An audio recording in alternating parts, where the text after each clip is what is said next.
En este vídeo vamos a esclarecer de forma sencilla las principales dudas sobre la restauración de faros, ya que por internet circulan muchas teorías, y muchísima gente no tiene bien claro si lo mejor es pulirlos, barnizarlos o aplicar pasta de diente u otros productos caseros. Para ello nos vamos a apoyar en la ciencia y en los principales fabricantes de faros de automóviles, ya que estas empresas dedican mucho tiempo y dinero a investigación y desarrollo, y ellos tienen años de experiencia e investigación sobre estos productos y cómo han de ser tratados.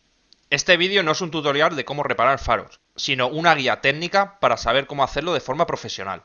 Por lo tanto, si lo que quieres es saber cómo restaurar faros de forma sencilla, tú mismo y sin herramientas, te invito a que veas el vídeo que te sale por la parte superior, ya que ahí lo explico perfectamente.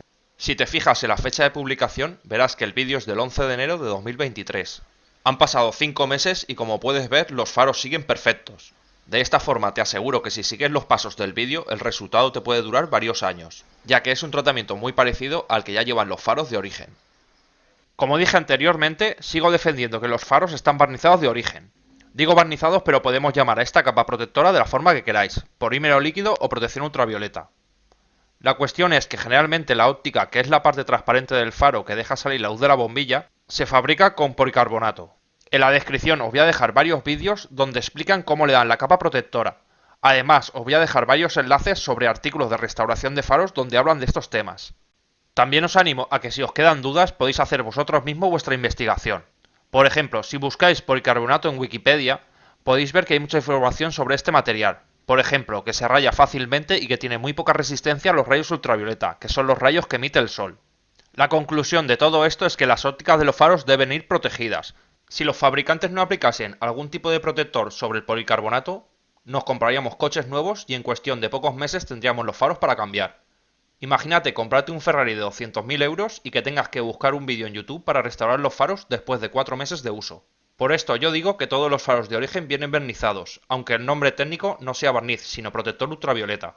Esta capa se endurece a los pocos minutos de aplicarse, creando una superficie resistente a los agentes climáticos, lo contrario que las pastas de pulir o ceras, que son menos duraderas por no ser productos catalizados.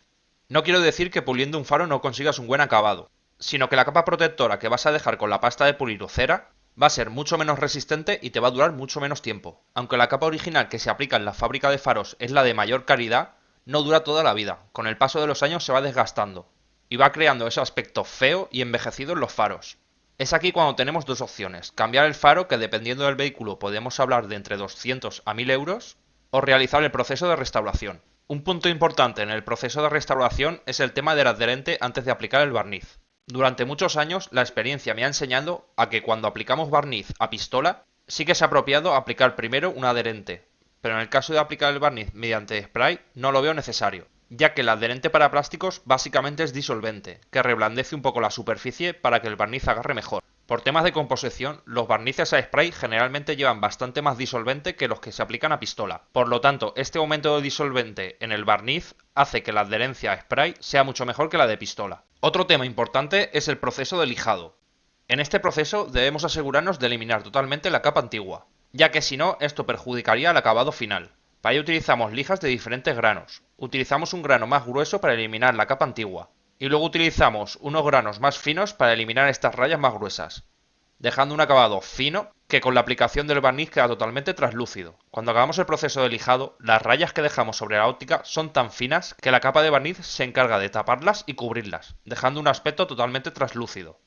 La duración va a depender en gran medida de la calidad del barniz, por eso yo siempre recomiendo la marca HB Body, ya que llevo mucho tiempo restaurando faros con este barniz y el acabado es bastante bueno, además de que la duración suele ser de varios años, dependiendo del uso que le demos al vehículo y de dónde lo guardemos.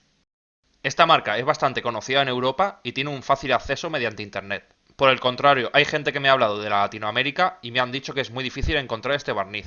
Por eso la única solución que puedo darle es que busquen un barniz de una buena calidad, buscando marcas de pinturas conocidas en su país. En cuanto a las soluciones caseras y milagrosas, como darle con pasta de diente, bicarbonato, vinagre o algunos productos caseros, he de decir que no los he probado, ya que dudo bastante de su calidad. Seguramente hay alguna solución que pueda resultar atractiva a simple vista, pero que en unas semanas no tenga nada que ver con el acabado de un buen barniz, un acabado profesional y que dura bastante tiempo. Con todo esto creo que queda bastante claro cuál es la elección de los fabricantes de ópticas de faros y cuál creo que es la mejor opción desde mi punto de vista para restaurarlos, repitiendo el proceso que una vez hizo el fabricante. Espero que este vídeo te haya ayudado a entender mejor los procesos de restauración. De todas formas, si te ha quedado alguna duda me la puedes dejar en los comentarios y te la contestaré en cuanto la lea. Recuerda suscribirte y dar al like para seguir viendo estos vídeos.